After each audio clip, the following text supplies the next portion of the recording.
அஸ்ஸலாமு அலைக்கும் ரஹ்மத்துல்லாஹி வபரகாத்துஹு. இன்னைக்கான வீடியோவில் அல்லாஹ்விடமிருந்து மறைமுகமான உதவிகள் கிடைக்கக்கூடிய ஒரு இலகுவான ஒரு வஜீஃபாவை தான் பார்க்க போகிறோம். இந்த ஒரு வஜீஃபாவை மட்டும் நம்ம காலையிலும் மாலையிலும் வெறும் 3 முறை மட்டுமே நம்ம ஓதிக்கிட்டோம் அப்படின்னா இந்த உலகத்தில் இருக்கக்கூடிய அனைத்து விஷயங்களையுமே நம்ம ஜெயிக்கலாம். அப்படிப்பட்ட மிகச்சிறப்பான பலம் வாய்ந்த ஒரு திக்ருன்னே நம்ம சொல்லலாம். ஆனால் இந்த திக்ரை ஓதுறதுக்கு சில நிபந்தனைகள் இருக்குது. அது என்ன அப்படின்னா, இதை ஓதும்போது நம்முடைய கல்வி எப்படி இருக்கணும் அப்படிங்கிறது இங்கே ஒரு மிக முக்கியமான ஒரு விஷயமா இருக்குது. இதை மட்டும் நம்ம கவனித்து இந்த ஒரு திக்ரை மட்டும் நம்ம ஓதிட்டு வந்தோம் அப்படின்னா நம்ம இந்த உலகத்தில் தேடக்கூடிய விஷயம் எதுவாக இருந்தாலும் அல்லாஹ் சில நாட்களில் நமக்கு அதை கொடுத்துருவான். அது என்ன அப்படின்னா, நம்முடைய வாழ்க்கையில் நடக்கக்கூடிய விஷயங்கள் எல்லாமே நம்மனால தான் நடக்குது. அதாவது நம்முடைய எண்ணங்கள் எதுவாக இருக்குதோ அதுவாக தான் நம்முடைய வாழ்க்கை நமக்கு மாறுது. நம்ம மற்றவங்களை பற்றி நினைக்கிறது இல்லை, நம்ம அல்லாஹ்வை பற்றி எப்படி நினைக்கிறோமோ அதுதான் நமக்கு கிடைக்கும். இன்றைக்கு நம்மள சிலரும் சொல்லக்கூடிய வார்த்தைகள் என்ன தெரியுமா? என்ன அல்லாஹ் எப்போவுமே கடன்லையே தான் வச்சுருக்கான். அல்லாஹ் என்னை எப்போதும் கஷ்டப்படுத்திக்கிட்டே தான் இருப்பான். எப்போவுமே நோயை கொடுத்துக்கிட்டே இருக்கான். எப்போவுமே வறுமையில் தான் வச்சுருக்கான். நான் எப்போவுமே அழுதுட்டு இருக்கிறது தான் அல்லாஹுக்கு பிடிக்குது. இப்படித்தான் நம்ம அல்லாஹவை புரிஞ்சு வச்சுருக்கோம். இதை நீங்கள் மாற்றி என்னுடைய அல்லாஹ் எனக்கு இதை கொடுப்பான், எனக்கு செல்வத்தை கொடுப்பான், எனக்கு ஆரோக்கியத்தை கொடுப்பான், நான் தேடுற விஷயங்களை எல்லாத்தையுமே அல்லாஹ் எனக்கு கொடுப்பான், நான் கேட்கக்கூடிய எல்லா விஷயத்துலையுமே அல்லாஹ் எனக்கு வெற்றியை ஏற்படுத்துவான் அப்படின்னு நீங்கள் நினச்சி பாருங்கள். கண்டிப்பாக அல்லாஹ் உங்களுடைய வாழ்க்கையை அப்படி தான் மாற்றுவான். எனவே நம்முடைய வாழ்க்கையில் நடக்கக்கூடிய எல்லா விஷயங்களுக்குமே நம்முடைய எண்ணங்கள் தான் காரணம். முதல்ல நம்ம அதை மாற்றிக்கணும்.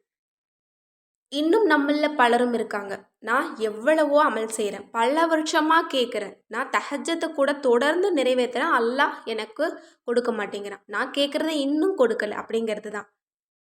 இன்னுமே நீங்கள் புரிஞ்சுக்க வேண்டிய விஷயம் என்னென்னா, நீங்கள் எந்த ஒரு அமல் செய்தாலுமே, எந்த விஷயத்தை நீங்கள் செஞ்சாலுமே உங்களுடைய கல்பை நீங்கள் எப்படி வச்சுக்கிட்டு அதை செய்கிறீங்க அப்படிங்கிறது தான் அல்லாஹ் பார்ப்பான். நீங்கள் எத்தனை வருஷம் அமல் செய்கிறீங்க அப்படிங்கிறதையெல்லாம் அல்லாஹ் பார்க்க மாட்டான். நீங்கள் எந்த எண்ணத்தோட எவ்வளோ உறுதியான ஒரு ஈமானோட நீங்கள் அதை செய்கிறீங்களோ அதைத்தான் அல்லாஹ் கவனிப்பான். அதற்குத்தான் அல்லாஹ் உடனே உங்களுக்கு பதில் கொடுப்பான்.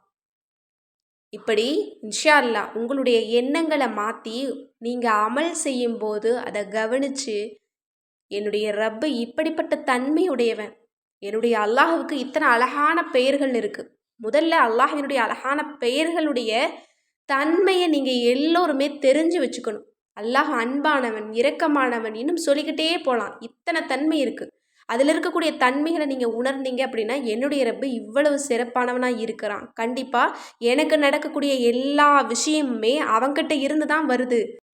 இன்னும் என்னுடைய சிரமங்களும் சோதனைகளையும் அல்லாஹ் நாடினா மட்டும்தான் அது நடக்கும். இன்னும் நான் கேட்கக்கூடிய விஷயங்களையும் இன்னும் நான் விரும்பக்கூடிய விஷயங்களையும் அல்லாஹ் மட்டும்தான் கொடுக்க முடியும் அப்படிங்கிற உறுதியான ஈமானோடு நீங்கள் ஒரு சின்ன ஒரு அமல் செய்தாலும் சரி, ஒரே ஒரு வார்த்தையை கொண்டு அல்லாஹை புகழ்ந்து நீங்கள் திக்ரு சொன்னாலும் சரி, அந்த வார்த்தைக்கு பவர் அதிகம். அப்படிப்பட்ட ஒரு சிறப்பான ஒரு குர்ஆனுடைய ஒரு வசனத்தை தான் நம்ம இன்றைக்கி பார்க்க போகிறோம். இன்ஷா அல்லாஹ் இதை நீங்கள் ஓதும்போது இதனுடைய அர்த்தத்தை உணர்ந்து நீங்கள் ஓதி பாருங்கள். இந்த உலகத்தில் இருக்கிற அனைத்தையுமே நீங்கள் ஜெயிக்கலாம். நீங்கள் எதை விரும்புகிறீங்களோ அது உங்களுக்கு கிடைக்கும். எதுலேருந்து நீங்கள் வெளியில் வரணும்னு நினைக்கிறீங்களோ அதை அல்லாஹ் மிக மிக இலகுவாக்கி உங்களுக்கு அதுலேருந்து வெளியே கொண்டு வந்துடுவான். இன்ஷா அல்லாஹ் கோடி ரூபாய் கடன் இருந்தாலும் சரி, இன்னும் மருத்துவர்களால் கைவிடப்பட்ட நோயில் நீங்கள் பாதிக்கப்பட்டிருந்தாலும் சரி, இன்னும் வெளியிலேயே சொல்ல முடியாத பிரச்சனை, எனக்கு வாழவே முடியலை அப்படின்னு சொல்லக்கூடிய பிரச்சனையாக இருந்தாலும் சரி, அல்லாஹ் உங்களை ஒரு நொடி பொழுதில் லேசாக்கிடுவான். இன்னும் நீங்கள் கேட்கக்கூடிய ஒரு விஷயம் உங்களால் நினைத்து பார்க்க முடியாத ஒரு விஷயமாக இருந்தாலும் நொடி பொழுதில் அல்லாஹ் உங்களுக்கு கொடுத்துருவான். அப்படிப்பட்ட ஒரு அற்புதமான ஒரு குர்ஆனுடைய ஒரு வசனம். இந்த வசனத்தினுடைய சிறப்பை ரசூலுல்லாஹ் ஸல்லல்லாஹு அலைஹி வஸல்லம் அவங்க எப்படி சொல்கிறாங்க அப்படிங்கிறத நம்ம இப்போ பார்க்கலாம். அல்லாஹ்வினுடைய அறிவு எல்லா விஷயங்களிலும் எந்த அளவு சூழ்ந்திருக்கு அப்படிங்கிறத உங்களால் அறிய முடியுமா அப்படின்னு தோழர்கள்கிட்ட கேட்டுட்டு சொன்னாங்களாம், இந்த பூமிக்கு கீழே என்ன இருக்குது அப்படிங்கிறத நீங்கள் அறிவீங்களா அப்படின்னு. அதற்கு தோழர்கள், யா ரசூலுல்லாஹ், அதை பற்றி அல்லாஹ்வும் அவனுடைய ரசூலுமே நன்கு அறிவார்கள் அப்படின்னு சொன்னாங்களாம். அப்போ தான் நபி அவங்க சொன்னாங்களாம், இந்த பூமிக்கு கீழே இன்னொரு பூமி இருக்குது, இந்த இரண்டுக்கும் இடையில 500 வருடத்தின் தூரம் இருக்குது, இதே போல் ஒன்றுக்கு கீழே 7 பூமிகள் இருக்குது அப்படின்னு சொல்லிட்டு, என்னுடைய உயிர் எவன் வசம் உள்ளதோ அவன் மீது சத்தியமாக அல்லாஹ்வினுடைய அறிவு எந்தளவு பூமிக்கு மேல் சூழப்பட்டிருக்கோ அதே போன்று 7 பூமிகளிலும் அல்லாஹ்வினுடைய ஆட்சி தான் நடக்குது, அவன் நினைக்காம எதுவுமே நடக்காது அப்படின்னு சொல்லிட்டு இந்த வசனத்தை ஓதி காட்டினாங்களாம். அப்படிப்பட்ட ஒரு வசனம் தான் ஹுவல் அவ்வளு வல் ஆஹிரு வல் லாஹிரு வல் பாத்தினு வஹுவ பிகுல்லி ஷைஇன் அலீம். இது சூரா ஹதீதில் 3வது வசனமாக இடம்பெறுது. இதனுடைய பொருளை நம்ம கவனிக்கணும். யாவற்றுக்கும் முந்தியவனும் அவனே, பிந்தியவனும் அவனே, பகிரங்கமானவனும் அவனே, அந்தரங்கமானவனும் அவனே, மேலும் அவன் அனைத்து பொருட்களையும் நன்கு அறிந்தவன். இந்த ஒரு வசனமே போதுமானது. அல்லாஹ் எப்படிப்பட்டவன், இந்த உலகத்தில் இருக்கக்கூடிய எல்லா விஷயங்களின் மீதும் யாருடைய ஆட்சி நடக்குது அப்படிங்கிறத நம்ம தெரிஞ்சுக்கிறதுக்கு.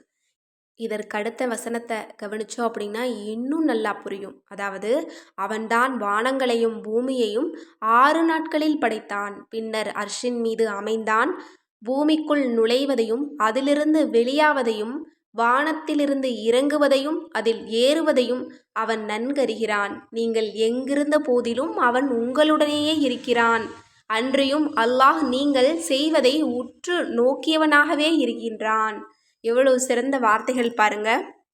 இந்த வானத்துக்கும் பூமிக்கும் இடையில என்ன நடக்குது, அல்லாஹ் எப்படி அதை கவனிக்கிறான் அப்படிங்கிறத அழகாக எடுத்து சொல்லக்கூடிய ஒரு வசனமாக இருக்குது. இது போன்று நம்ம எந்த அமல் செய்தாலுமே அதனுடைய வார்த்தைகள் என்ன, அதில் என்ன சொல்ல வருது அப்படிங்கிறத எல்லாம் நம்ம கவனித்தோம் அப்படின்னாலே இன்னும் நம்முடைய ஈமான் அதிகரிக்கும். அந்த ஈமானோடு அந்த எண்ணங்களை அழகுபடுத்தி நம்ம ஒரு சின்ன அமல் செய்தாலுமே நம்முடைய துவாக்கள் விரைவாக நமக்கு கபூலாகும். எனவே இந்த வசனத்தை முழுமையாக உணர்ந்து இன்ஷா அல்லாஹ் காலையிலும் மாலையிலும் நீங்கள் 3 முறை மட்டுமே நீங்கள் ஓதிட்டு வாங்க. நீங்கள் எப்படிப்பட்ட விஷயங்களை நீங்கள் விரும்பினாலும் அல்லாஹ் உங்களுடைய காலடியில் கொண்டு வந்து போடுவான்.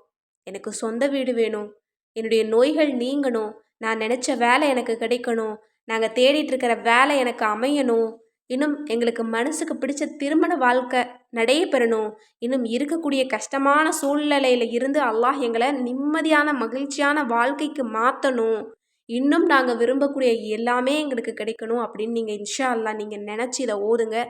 கண்டிப்பாக அல்லாஹ் உங்களுக்கு கொடுத்துருவான். ரொம்ப கஷ்டமான வார்த்தைகள்லாம் கிடையாது. இதை இலகுவாக எல்லோருமே ஓத முடியும்.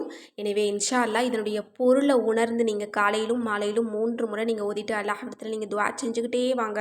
ஒரு சில நாட்களில் அல்லாஹ் நிச்சயம் உங்களுடைய துஆக்கள் அனைத்தையுமே கபூலாக்குவான்.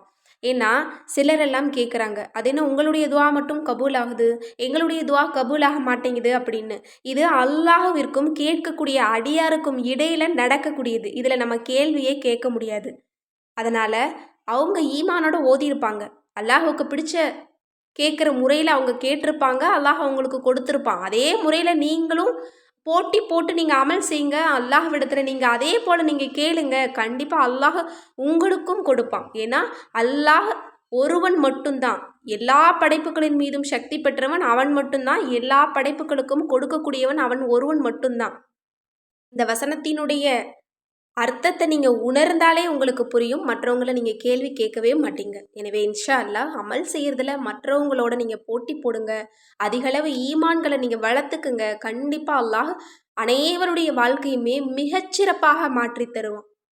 எனவே இன்ஷா அல்லாஹ் இந்த சிறப்பு மிகுந்த வசனத்தை ஓதி அல்லாஹ்விடம் துஆ செய்து நாம் கேட்கக்கூடிய அனைத்தையும் அல்லாஹ் நமக்கு கொடுத்திட எல்லாம் வல்ல அல்லாஹ் நம் அனைவருக்கும் நற்கிருபை செய்வானாக. ஆமீன் என்று கூறி இந்த பதிவை நிறைவு செய்கிறேன். இந்த விஷயங்கள்லாம் உங்களுக்கு பிடிச்சிருந்தது அப்படின்னா இந்த சேனலை லைக் பண்ணுங்கள், ஷேர் பண்ணுங்கள், கமெண்ட் பண்ணுங்கள், கண்டிப்பாக சப்ஸ்கிரைப் பண்ணுங்கள். அஸ்ஸலாமு அலைக்கும் வரஹ்மத்துல்லாஹி வபரகாத்துஹு.